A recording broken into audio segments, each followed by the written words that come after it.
Rick Donovan stared at the boardroom table as his entire world collapsed in real time, and the woman he'd called Deadweight 2 weeks ago walked through the door wearing a smile he'd never seen before. But we need to go back. Way back. To understand how a man who thought he'd won everything signed away his entire life with one pen stroke. Rick Donovan was untouchable. At 34, he'd built Nexus Solutions from nothing.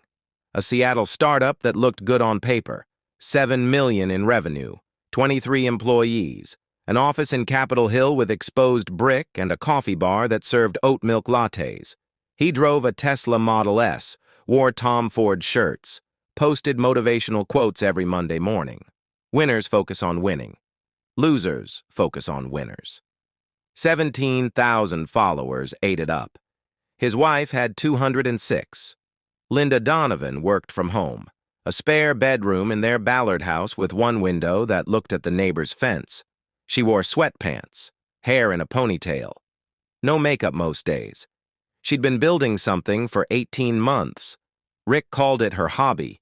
He said it while scrolling through his phone, while eating takeout on the couch, while she tried to explain circuit diagrams that looked like alien languages. "Babe, when are you going to give up the sensor thing and just help me at Nexus? I could use someone in operations." They were eating Thai food, pad see ew from styrofoam containers, Netflix on mute. Linda looked up from her notebook. "It's not a sensor. It's an adaptive processing unit that—" Right. Rick's phone buzzed. Investor email. His eyes lit up. "Listen. I'm just saying you could make actual money instead of spending mine on Radio Shack parts. I have a job. Freelance web design barely counts." She went quiet. He didn't notice. He was already typing a response, already calculating, already moving forward, without her. The cracks started small. Linda would mention her project. Rick would check his phone. She'd ask about his day. He'd talk for 25 minutes without asking about hers. She stopped showing him her prototypes. The door to the spare bedroom stayed closed. Rick didn't notice. He was busy building his empire. Nexus landed contracts in Portland, San Francisco. Revenue climbed. He hired a VP of sales, a marketing director, started meeting with venture capital firms. He posted about it constantly. Grinding, building, winning, no days off. Entrepreneur life. Linda saw every post. She stopped liking them. At night, Rick would come to bed after midnight. Blue light from his phone washing over his face. Linda would be reading. Some spy thriller she'd picked up at the library. "You still up?" he'd ask, without looking. "Yeah." "Cool." He'd keep scrolling. She'd turn off her lamp. Lie there in the dark. Listen to him tap the screen. One night she whispered, "Rick? Do you remember what we used to talk about before all this?" His thumb stopped moving. "What do you mean?" "We used to stay up all night. Philosophy, art.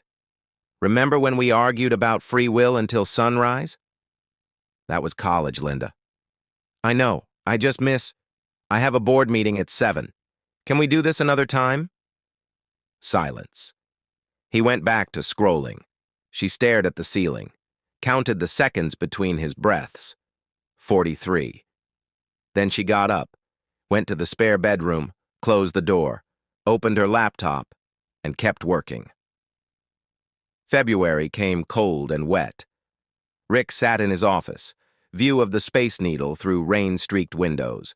His CFO Martin was on speakerphone, nervous voice crackling through. "They want to meet." Rick leaned forward. "Who?" "Titan Corporation." Rick's heart stopped. Titan Corp. Chicago-based tech giant. Contracts with NASA, Department of Defense, revenue in the billions. They didn't meet with $7 million startups. Ever. "What do they want?" Rick asked. "Didn't say. Just said they'd been following our work. Want to explore a partnership?" Rick stood, walked to the window, pressed his forehead against the cold glass. "Set it up," he said. "Whatever they need." He hung up, stood there for 3 minutes. Then he called Linda. She answered on the fifth ring. Hello? Babe, you're not going to believe this. What's wrong? Nothing's wrong, everything's right. Titan Corp wants to meet. Titan Corp. Pause. That's good. Good? It's incredible. This could be $50 million, maybe more. This is the deal that changes everything. I'm happy for you, Rick. Her voice was flat, empty. He didn't catch it. I gotta prep the team. Talk later. Love you. He hung up before she could respond. Linda sat in the spare bedroom, rain tapping the window. Her laptop screen showed a 3D model, lines of code scrolling, a processor design she'd been refining for 19 months. She saved the file, closed the laptop, picked up her phone, scrolled to a contact she'd saved 3 months ago. Kenneth Oren, CEO, Titan Corporation. She typed, "He doesn't know." 3 dots appeared immediately. Then, perfect, let's proceed. Linda set down her phone, stared at her hands. They weren't shaking anymore. March 12th. Rick flew to Chicago. The meeting was tomorrow. He stayed at the Langham, suite on the 23rd floor. He rehearsed his pitch in the mirror, practiced his handshake 30 times. Confidence was everything. That night he ordered room service, steak and scotch, $68, charged to the company card. He called Linda at 9. How is it? She asked. Perfect. I'm ready. This is it, Linda. This is the moment I've been building toward. I know. Something in her voice. He ignored it. Listen, when I get back, let's celebrate. Somewhere nice. That French place you like? Sure. You okay? Long pause. I'm tired. Get some sleep. I gotta run through the numbers one more time. Rick? Yeah? Another pause. Longer. Good luck tomorrow. Thanks, babe. Click. Rick set down his phone, pulled out his laptop, reviewed the presentation for the 40th time, revenue projections, growth models, market analysis. Some of the numbers were optimistic, but everyone did that, right? He didn't sleep well, woke up at 5, showered, put on his best suit, navy blue, the one that cost $1,200, stared at himself in the mirror. You got this, he whispered. The reflection stared back. For just a second, he looked uncertain. Then he smiled. The confidence snapped back into place. He left the hotel at 8:15. Titan's headquarters were glass and steel, 40 stories in the loop. Rick's hands were steady as he walked through the lobby, badge clipped to his lapel, escorted by a woman in gray who didn't make small talk. The elevator climbed. 14th floor. The doors opened. The conference room was massive, table for 20, screens on every wall. 3 people waited inside. Kenneth Oren, CEO, 60 years old, silver hair, face carved from stone. A woman Rick didn't recognize, sharp suit, tablet in hand, and Martin, his own CFO, looking pale. Rick! Kenneth stood, extended his hand. Thank you for coming. The handshake was firm, almost too firm. Thank you for having me, Rick said. They sat. Rick opened his laptop, started the presentation. 20 slides. He'd rehearsed each transition, hit every point, watched their faces. Kenneth's expression never changed. The woman took notes. Martin stared at his hands. When Rick finished, Kenneth leaned back. Impressive, he said. Rick smiled. Thank you. We're excited about the potential partnership here. Kenneth nodded slowly. There's just one issue. Rick's smile held. Of course. Whatever you need clarified. We're not here for Nexus, Kenneth said. The room tilted. I'm sorry? We've been following your company for 7 months, but we're not interested in your business model. We're interested in the adaptive processing unit developed by Linda Donovan. Rick blinked. What? The woman slid a document across the table. Patent filing. Linda's name at the top. Filed 9 months ago.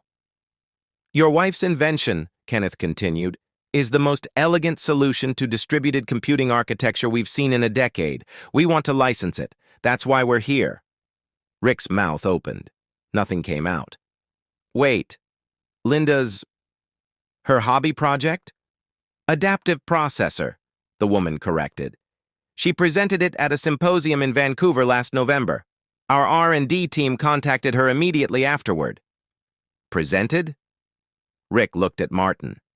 What is she talking about? Martin coughed. Rick, Linda told you about Vancouver. You said you were too busy to go. That was... Rick's face flushed. That was some tech conference. She didn't say she was presenting. She asked you to come 3 times, Martin said quietly. The walls felt closer. Kenneth folded his hands. We're prepared to offer $12 million for licensing rights, ongoing royalties, and a position for Linda as Chief Innovation Officer. She's my wife, Rick said. We're married. Community property. That patent is half... The patent is solely in her name, the woman interrupted. Filed independently, funded independently, no company resources used. Rick stood. The chair scraped loud. This is insane. I built Nexus. I made this company. She's been playing with wires in a spare bedroom while you falsified revenue reports, Kenneth said. Silence. The temperature dropped 10 degrees. Excuse me? Rick's voice cracked. The woman opened a folder. Spreadsheets. Rick's spreadsheets. Red circles around numbers. Your Q4 report claims $3.2 million in contracted revenue, Kenneth said. We called those clients. 2 contracts don't exist. 1 was never finalized. You inflated your numbers by 43%. Rick's face drained. Those are projections. Industry standard, it's securities fraud, Kenneth said. And if we found it in 2 days, the SEC will find it too. The door opened. Linda walked in.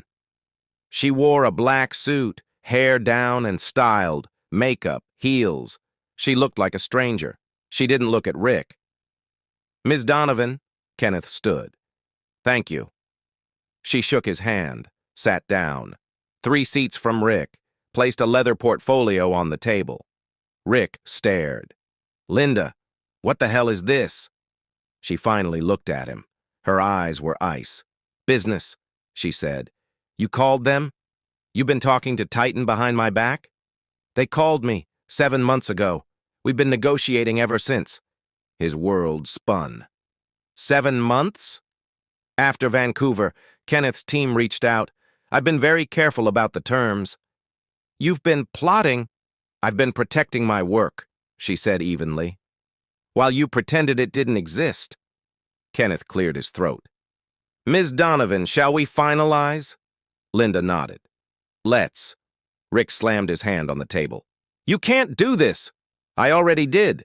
We're married. That patent... Linda opened her portfolio, pulled out a document, slid it across. The waiver you signed 2 weeks ago, she said. Remember? Rick grabbed it, scanned the pages. His signature at the bottom, bold, confident. This was for the divorce. Read section 3. His eyes found the paragraph. All intellectual property, contracts, debts, liabilities, and legal responsibilities related to Titan Corporation negotiations are hereby assumed solely by Richard Donovan, with full release of Linda Marie Donovan. His hands started shaking. You tricked me. I gave you exactly what you wanted, Linda said. Full credit, full control. You signed without reading because you thought I was pathetic. You laughed at me, Rick. You told me I was dead weight. You said you were finally leveling up without me. Her voice didn't waver. So I let you. Kenneth stood. Mr. Donovan, we're done here. The deal is off. Wait. Additionally, the woman said, we're legally obligated to report financial irregularities. Expect contact from the SEC within 48 hours. Rick's vision blurred. No, please.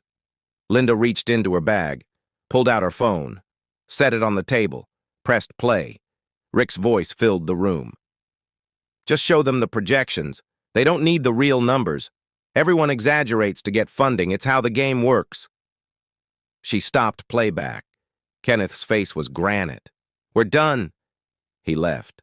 The woman followed. Martin wouldn't look at Rick. Linda stood, closed her portfolio. "I filed for divorce yesterday," she said quietly. "Papers are at the house. And Rick?" He couldn't breathe. "I gave you so many chances." Her voice cracked. Just once. "To see me, to value what I was building, to treat me like a partner." She stepped closer. "You called me dead weight the night you landed this deal. You handed me divorce papers and walked out bragging about leveling up. You laughed at me." A single tear rolled down her cheek. "So I let you sign away everything, and you didn't even read it." She walked to the door. Stopped. "The house is yours, the car is yours, but everything else? The company, the investors, the reputation?" She looked back. "That's yours too now." The door closed. Rick sat alone. The room was silent except for the hum of fluorescent lights. His phone buzzed. Investor calling. He didn't answer. It buzzed again, and again, and again. The first lawsuit came that afternoon. Bradley Chen, lead investor, $2 million, fraud claims. The second came an hour later. Elise Morris, another investor, $1.5 million. By evening, Martin had resigned. "I kept copies, Rick. I'm turning them over. I'm not going down with you." Rick tried calling Linda. Voicemail. Texted, "We need to talk." Nothing. Texted, "You can't do this." 3 dots appeared. Then, "I already did."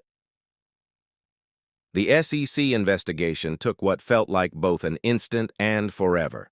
Seasons changed outside the window of his lawyer's office, a blur of consultations and depositions.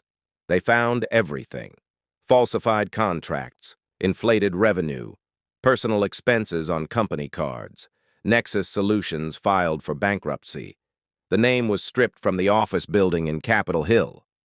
Rick sold the Tesla, moved to a studio in Renton, got a job doing data entry, $42,000 a year. He sat in a cubicle under the same harsh fluorescent lights that had hummed in the Titan conference room, entered numbers into spreadsheets, the same kind of numbers he used to falsify. Time folded in on itself in that cubicle. Days bled into months, each one a copy of the last. His life became a small, silent loop of bus routes, keyboard taps, and the pale glow of his monitor. The sharp, world-ending panic of the boardroom had faded into a constant, low-grade ache, a numb vibration in his bones that was simply the new condition of living. At lunch, he'd scroll LinkedIn. Her profile had changed. Chief Innovation Officer, Titan Corporation. New photo, glass office, confident smile. She'd posted about her processor. Called it a labor of love and persistence. 12,000 likes. Comments praising her brilliance. Rick read every one. Never commented. One evening, after another silent meal of cheap ramen in his studio, he saw the Instagram post. Linda's hand, a diamond ring catching the low light. "To new beginnings." Tagged, Kenneth Oren. Rick stared at the photo until the screen went dark. He finished his ramen. The broth was cold. He went to bed. He never saw Linda again, never spoke to her, never got closure. Just disappeared from her life.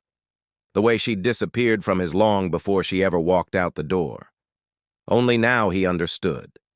She'd been there the whole time. He just never looked. Now Rick still works data entry, still lives in Renton. The studio feels more permanent than the house in Ballard ever did. He still thinks, more often than he'd admit, about the pen in his hand that day. The weight of it. The smooth glide as he signed his name so confidently, so sure of the victory he was securing. The moment he'd signed away everything because he thought she was nothing. He'd learned the lesson too late. Partnership isn't about who's louder. It's about who sees you when you're quiet. And Rick had been blind until the moment she walked away. Linda never looked back. She built her empire, raised a family, lived the life she'd always been capable of, the life Rick never believed she could have, because he'd never really seen her at all. If this hit you, drop a comment. Have you ever underestimated someone? Let me know. And subscribe. We post these stories every week. Real betrayals, real revenge, real lessons. Thanks for listening. See you in the next video.